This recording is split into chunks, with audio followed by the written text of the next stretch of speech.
Welcome to my new series where I order a latte at one of Calgary's many fine independent coffee shops, write down some thoughts, and then share those thoughts here with you.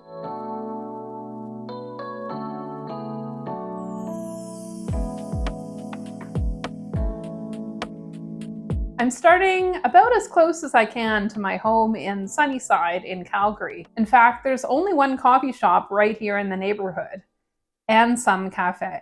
The shop occupies a historic brick building on 7th Avenue that operated as a convenience store from 1913 to 2015, which is an impressive run. The current business opened in 2022 as a Korean-style coffee house and eatery. The place always looks like it's full, mostly full of university students, which bodes well for a continued community staple. It does mean I usually end up sitting at a bench seat though. I'm here during yet another March snowstorm, and I'm thinking about seasons. It's common and helpful to think of life in terms of seasons, to tell ourselves we can't be all the things we want to be all of the time. Like all things in nature, we need to take our winters to hibernate, to rest and hopefully reset. The problem is, nature itself isn't as consistent as we'd like it to be in the 21st century. Our ancestors built their lives around cycles that almost never noticeably changed drastically during their own lifetimes. I noticed changes in winter during the time I've lived in Calgary, for a decade and a half. I arrived in winter. Our first night, it was minus 45 degrees Celsius. That wasn't the wind chill, that was the actual temperature. Now, it's warmer, snowier, it seldom gets to minus 40, not surprising in our warming world.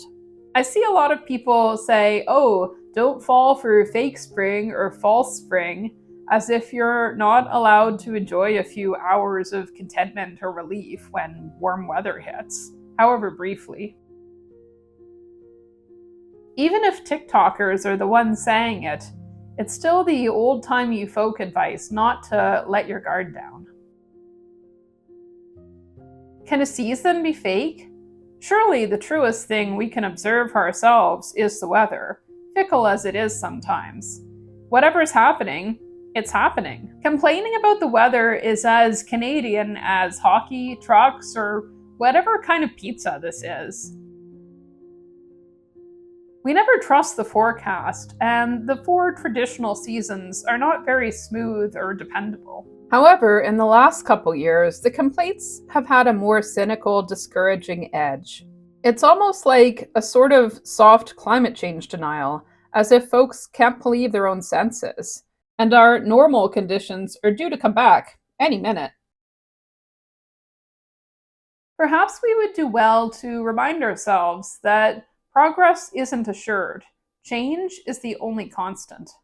Seasons are actually great metaphors, not because they are unchanging, but precisely because atmospheric conditions are ever in flux. What's outdoors isn't outside of ourselves and our society.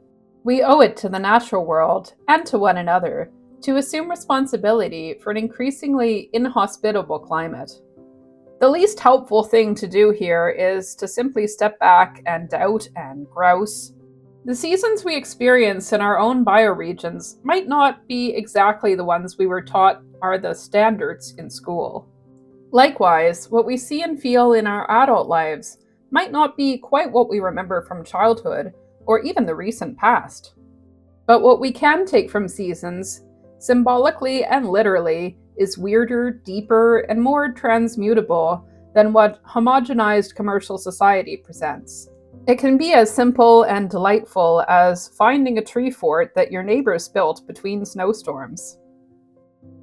Personally, I can't wait to explore spring up close, to observe and share my findings here with you and in other places and ways, whether it's a little tiny plant sprouting or a big storm coming in. What I find might bring me joy, sadness, or anger, but I want to personally find clarity and purpose in the very things I'm told I should be ignoring. All I can tell you about that is it's real.